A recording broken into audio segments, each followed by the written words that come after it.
One Piece is actually a real thing. Let me explain. So, everybody knows that books like the Bible, Iliad, Odyssey, all of these books are written not by people, not in the technical sense at least. It's actually written by the gods. Let me explain more. First, let's understand One Piece to its not fullest extent, but as much as extent that we can possibly define, right? That is, it's actually really complicated, right? It's like Shakespeare writing some novel whereby the characters inside One Piece resonate more for us because there is some part of us, or there is some part of our experience in life that resonates with that experience that is in that anime, right? Because let's say, right, we all would want a desire, right? We want to start a new business, or we want to work a new job, or we want to date a new person, right? It's a desire. And much like a desire, one piece synonym for desire is Haki, right? So Haki would be like the desire to conquest, the desire for Shanks to say that, okay, I need the world to be like this and I can make it because I have a strong Haki, right? And this is the same as people as well. If you have a desire to make the world a better place, then that desire can move mountains, and that's what Jesus said, right? So let's come back to the pretense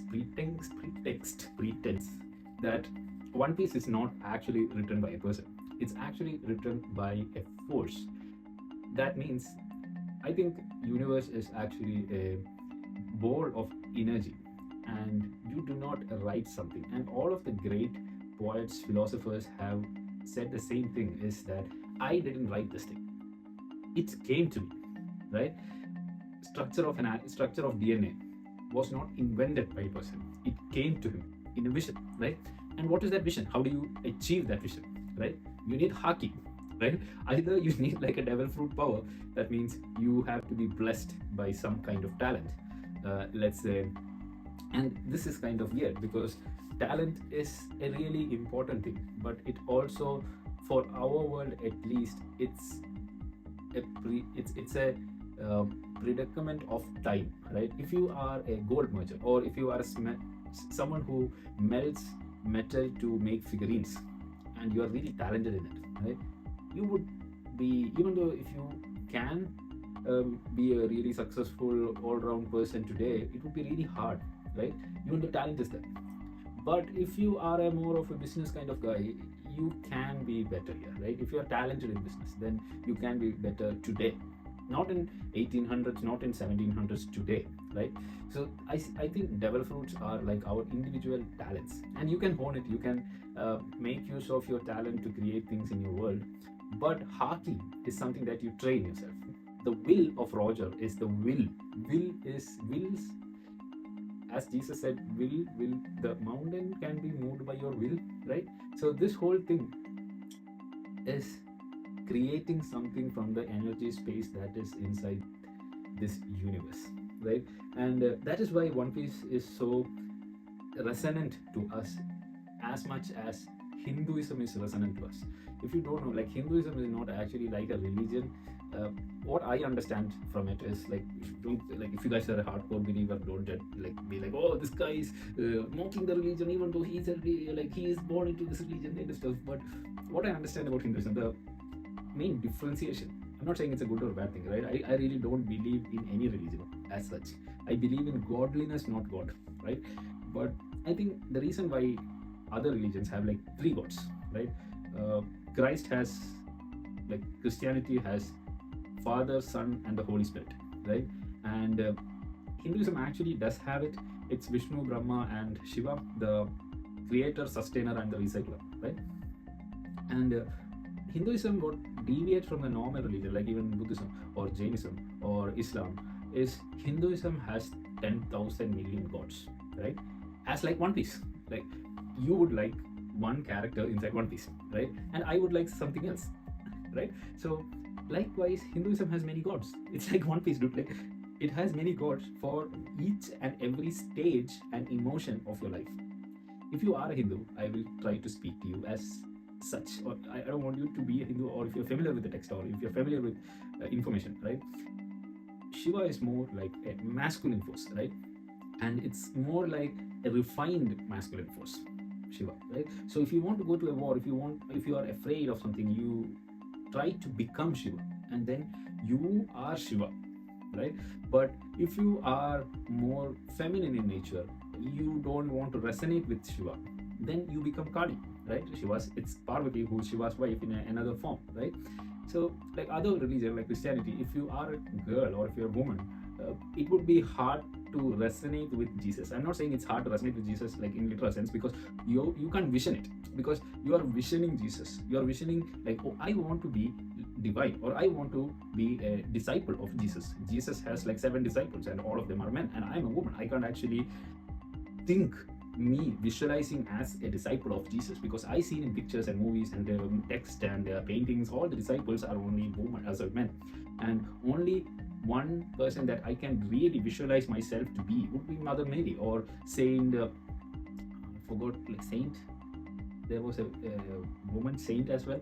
There's a lot of churches around Liverpool and UK. I usually go there to see these stories which will be written there.